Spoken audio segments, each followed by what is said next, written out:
Very happy good evening to all my dear students. कैसे हैं आप सब?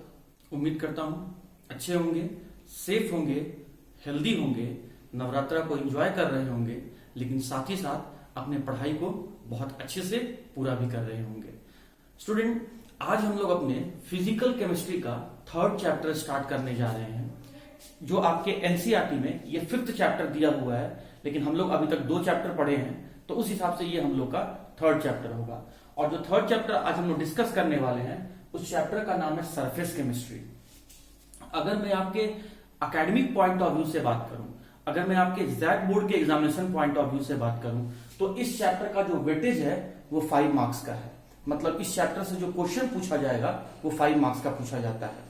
अब सबसे इंटरेस्टिंग बात स्टूडेंट के लिए, सबसे रिलीफ वाली बात, राहत भरी बात स्टूडेंट के लिए ये होता है कि इस चैप्टर में सिर्फ थियोरेटिकल कंसेप्ट है, न्यूमेरिकल कंसेप्ट नहीं है। ऐसा तो खैर नहीं कर सकते कि न्यूमेरिकल्स नहीं है स्टूडेंट, न्यूमेरिकल इसमें भी है, लेकिन वो हायर क्लासेस में जाकर हम लोग पढ़ते हैं।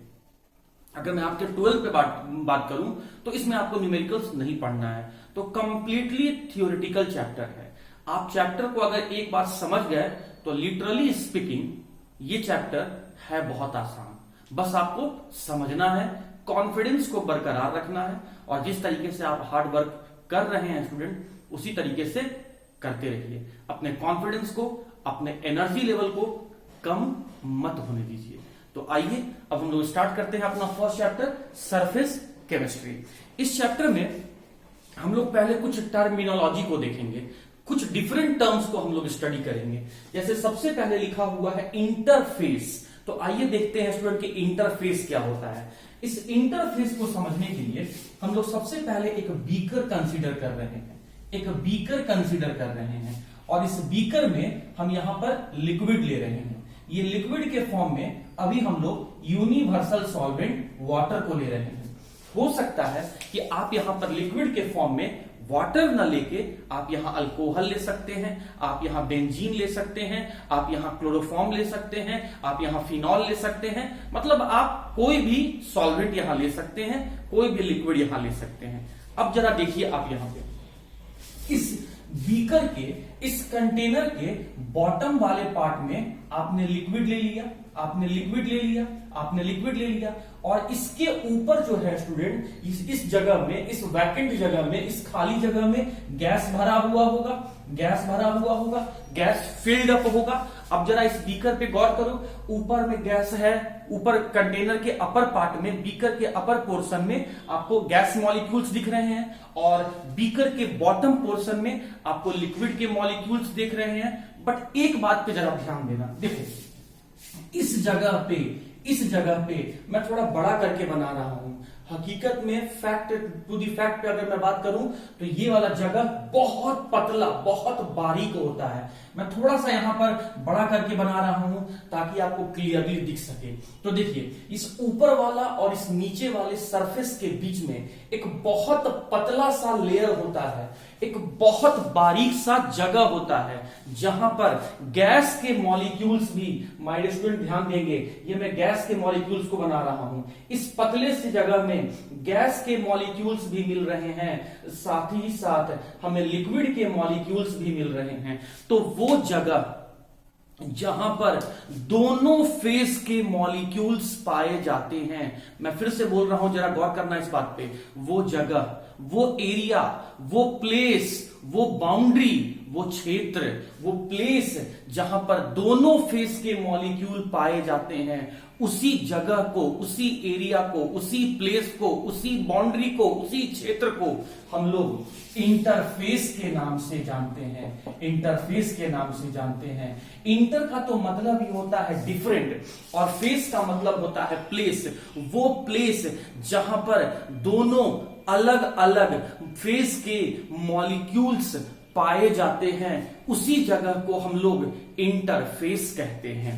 जैसे अगर मैं इस मिक्सचर को गैस और लिक्विड से मिलकर बनाया हूं, तो इसे ऐसे लिखा जाएगा, गैस गैस ऑब्लिक लिक्विड। ये जो स्टूडेंट यहां पर आपको यहां पर ये ऑब्लिक लिखा हुआ दिख रहा है, ये ऑब्लिक इंटरफेस का सिंबल को बताता है। इंटरफेस को रिप्रेजेंट करने के लिए, इंटरफेस के सिंबल को दिखाने के लिए, इंटरफेस के सिंबल को दिखाने के लिए हम लोग या तो यहां पे ऑब्लिक यूज करते हैं या एक हाइफन यूज करते हैं। जैसे मान लीजिए कि अगर मैं कहीं ये लिख रहा हूं कि गैस ऑब्लिक सॉलिड है, तो इसका मतलब है कि ये गैस और सॉलिड से मिलकर एक मिक्सचर को बनाया गया है।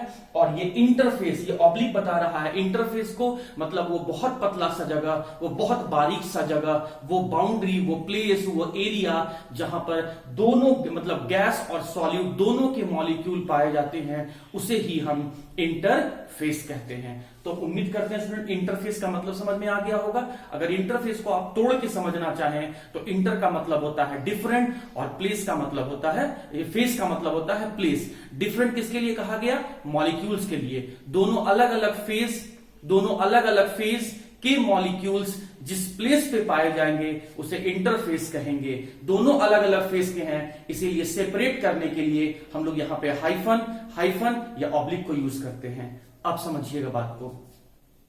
हमारे चारों तरफ, हमारे इन्वायरमेंट में, हमारे प्रैक्टिकल लाइफ में, वो सभी जगह, या हम कह सकते हैं हमारे प्रैक्टिकल लाइफ में जितना भी रिएक्शन, जितना भी प्रोसेस इंटरफेस पर होता है, तो इंटरफेस पर होने वाले सभी रिएक्शन को स्टडी करने वाले ब्रांच को हम लोग सरफेस केमिस्ट्री कहते हैं। मतलब केमिस्ट्री का वो ब्रांच जहां पर हम इंटरफेस पर होने वाले रिएक्शन को पढ़ेंगे, उसे ही हम सरफेस केमिस्ट्री कहते हैं। What is surface chemistry? Surface chemistry is the branch of chemistry.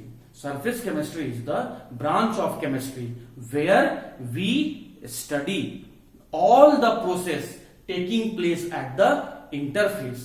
Interface पर होने वाला सभी प्रोसेस, सभी फेनोमेनन, सभी केमिकल रिएक्शन, सभी अभिक्रिया को हम जहां पर पढ़ते हैं केमिस्ट्री के, उसी भाग को हम लोग सरफेस केमिस्ट्री कहते हैं। अब देखिए, इंटरफेस और सरफेस केमिस्ट्री के डेफिनेशन को समझने के बाद अब हम स्टूडेंट यहां पे आ रहे हैं अगला टर्म जो बहुत इंपॉर्टेंट है, जरा ध्यान देंगे। अब लिखा हुआ है आपका एडजॉर्प्शन। जरा गौर करना स्टूडेंट, यहां पर ए के बाद मैं अल्फाबेट डी यूज कर रहा हूं, एडजॉर्प्शन। अब एडजॉर्प्शन क्या होता है आइए समझते हैं। देखिए, उससे पहले एडजॉर्प्शन को समझने के लिए आपको एक डायग्राम समझना होगा। जरा देखिए आप यहां पे, मैं यहां पर कोई एक सॉलिड बॉडी कंसीडर कर ले रहा हूं, मैं यहां पे कोई भी एक सॉलिड बॉडी कंसीडर कर ले रहा हूं। इस सॉलिड बॉडी का ये अंदर वाला जो पोर्शन है इसे हम बल्क कहते हैं। अंदर वाले पोर्शन को हम लोग बल्क कहते हैं। इनर पोर्शन, जिसे आप कॉमन लैंग्वेज में अंदर बाहर कहते हैं, आउटर इनर कहते हैं। थोड़ा उसी को केमिस्ट्री के नाम, केमिस्ट्री के टर्म्स में एक नाम दे दीजिए। अंदर वाले पोर्शन को क्या कहेंगे? बल्क।